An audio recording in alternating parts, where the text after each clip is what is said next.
What's up guys, Vhosythe here, and as a lot of you know, I just got back from Japan. I was out there 2 weeks, and let me just say, what a life-changing experience. But before I get into some of my trip, I just want to thank you all for staying patient, because as you guys know, while I was out there, I had 2 scheduled uploads, and it was me more or less trying to put together whatever I could, something that would be an enjoyable watch and view while I was overseas. But I'm super happy to be back. I'm definitely Japan sick. I can confirm that that is an actual thing, and I wanted to make this video just to get with you guys and let you guys know that I'm gonna take today off. I'm not so much jet lagged, but I'm really exhausted. I got back Saturday night into Sunday, and I had to be up the next day to spend time with the family for Easter. So that was really cool to see everyone again.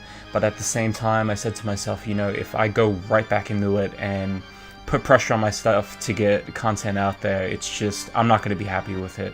You guys know I'm all about the experience and all about the content for the viewer, so I'm going to treat myself, take a day off for rest. I had 4 flights coming back home, and that was really wild. I had never done 4 flights in a row, and you got to keep in mind your average flight to Japan ranges between 12 to 15 hours. So coming home, that was 11 hours, and then to have 3 flights after that, I was actually up 24 hours straight. But I want to get into the trip really quick with you guys. It was super exciting.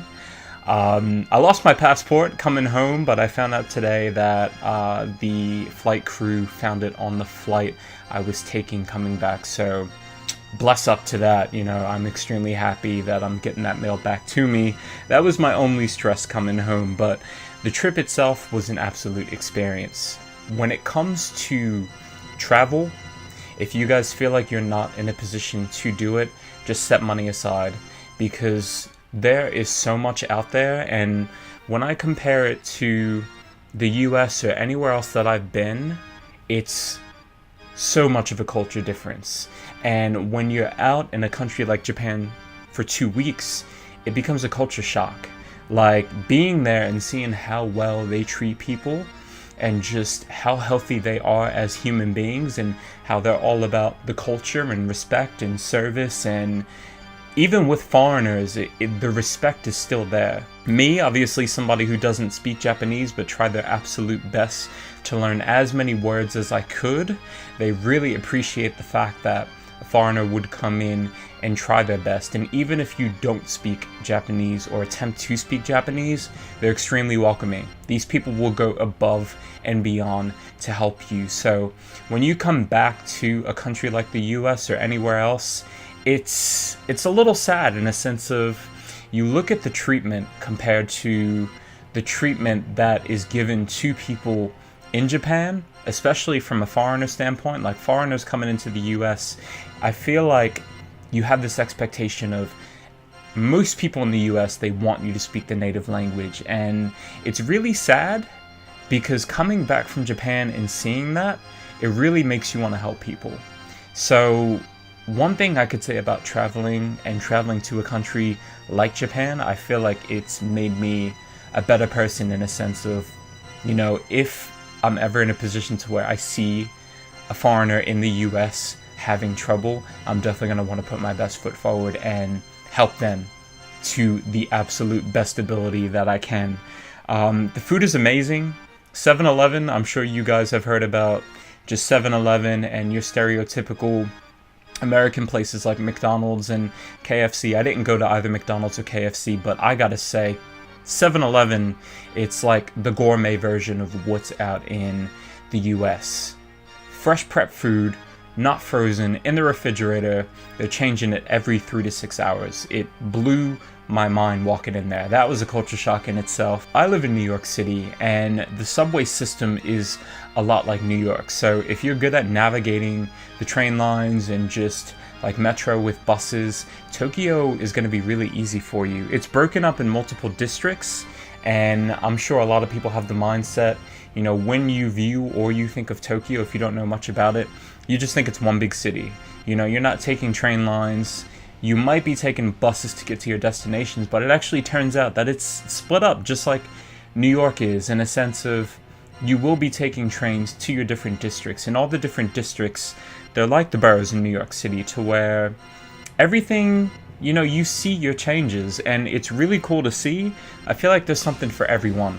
And I got to visit about 7 or 8 different locations over the course of 2 weeks. So I stayed in Ikebukuro, which is right next to Toyo City. Also went to Shinjuku, Harajuku, Shibuya.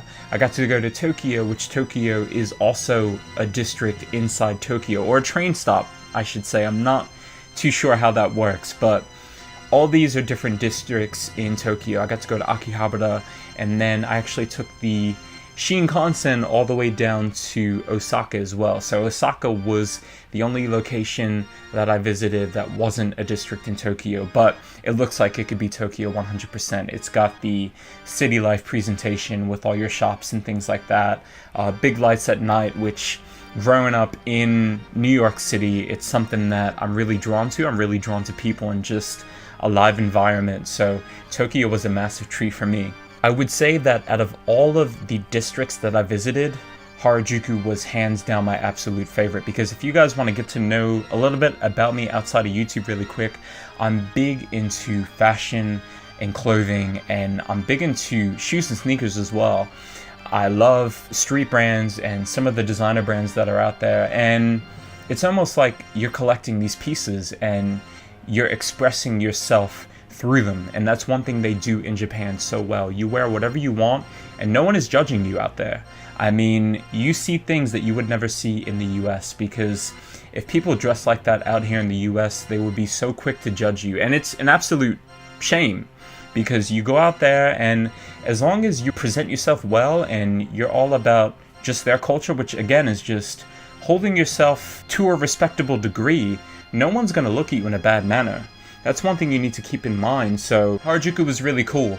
There are a lot of Japanese brands out there that don't branch out of Japan because they have no interest in it. You know, they appreciate their business and meeting whoever might come through their shops, whether it be local Japanese people or tourists, and they don't wish to build upon that. You know, they're happy with their small businesses and the brands that are located in not just Harajuku, but Shibuya City as well. I noticed that it even extended as far as that. So that was a treat. I would say my least favorite district, surprisingly, and I hope I'm not letting anyone down by saying this, Akihabara, which Akihabara is more or less, I know, a nerd's dream destination. Anyone who isn't from Japan, that is visiting Japan, they want to go to Akihabara.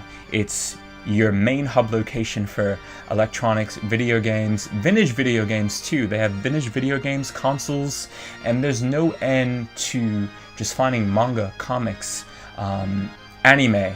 And not only that, but some of your collector items like figures and Pokemon cards, Digimon cards, like anything from our childhood, which I'm a 90s kid, you can find in Akihabara. But living in New York City, I didn't feel like it was that drastic of a change.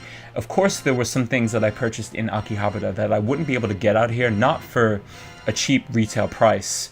One thing I gotta say about Japan is it's a dream shopping destination for a nerd. And again, if you're big into clothing and fashion too, just like myself, you're gonna absolutely love it out there. But one thing I must say is, I feel like there's something for everyone. So again, looking at Akihabara, even though I'm saying that it was my least favorite district, it was still very impressive in a standpoint of it's still a must go to if you're gonna do your shopping and dive for like the vintage stuff or just even the stuff that's out now. You know, it's a nice way to treat yourself. So definitely set some money aside. The food was absolutely outstanding. And as far as the language barrier goes, for somebody coming from an English-speaking country, I got by okay. And I feel like your basic conversation, me, somebody who doesn't speak Japanese, communicating with somebody who speaks little to no English and full Japanese, it's easy to get the basics across. So hi, thank you, If they want you to pay with your credit card, they'll say, oh, cardo, and put their hand out as, please present your credit card. If it's cash only, they'll elaborate it really well by just saying yen only. They always elaborate which credit cards are taken at said shops, and of course you can always get a pocket Wi-Fi, which I didn't know that this was a thing, but traveling out in Tokyo, one thing you're definitely going to want to do is get pocket Wi-Fi. So that way you boot this up, you can turn on Google Maps, throw in your locations, or research, just your must stop bys when you're in Tokyo or just Japan as a whole, and Google map those locations so that way you can connect to Wi-Fi and get there with ease. Otherwise, you're probably going to have some trouble. The train lines, straightforward in a sense of you can Google what trains and what lines you need to take to get to said location. And I would say after about day 4 or 5, you're feeling pretty good. Confident in a sense of like you feel like you could almost live out there, or at least I did. And now, I want to go out there every year and really start pursuing taking classes or maybe even learning in some way the Japanese language. So I just wanted to share this with you all because this was a life-changing experience for me.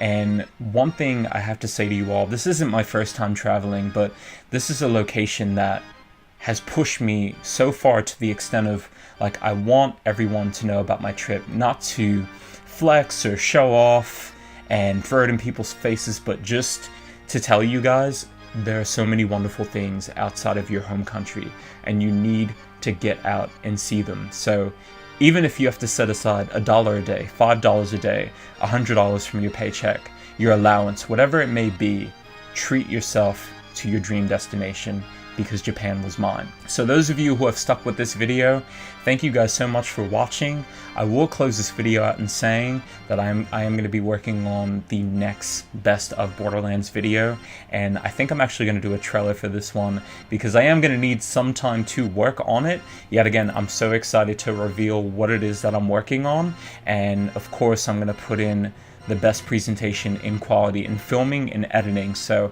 I'm excited to get that out to you guys. I also recorded while I was out in Japan, just the environment around me. I'm actually thinking about editing up maybe a visualizer or something really cool for you guys to listen to and see and experience through my eyes. So I just want to thank you guys. Thank you guys for supporting me. Thank you guys so much for supporting this channel. And I'm excited to get back to it. So I'm going to rest up today. I start my regular work job again tomorrow and obviously on Monday through Friday. So I'll grind during the week from the filming standpoint and then edit on the weekend. Maybe get another video out the end of this week, if not this weekend, while I work on this Best of Borderlands video. So thank you for the patience and thank you guys for watching. This has been Vhosythe. Later.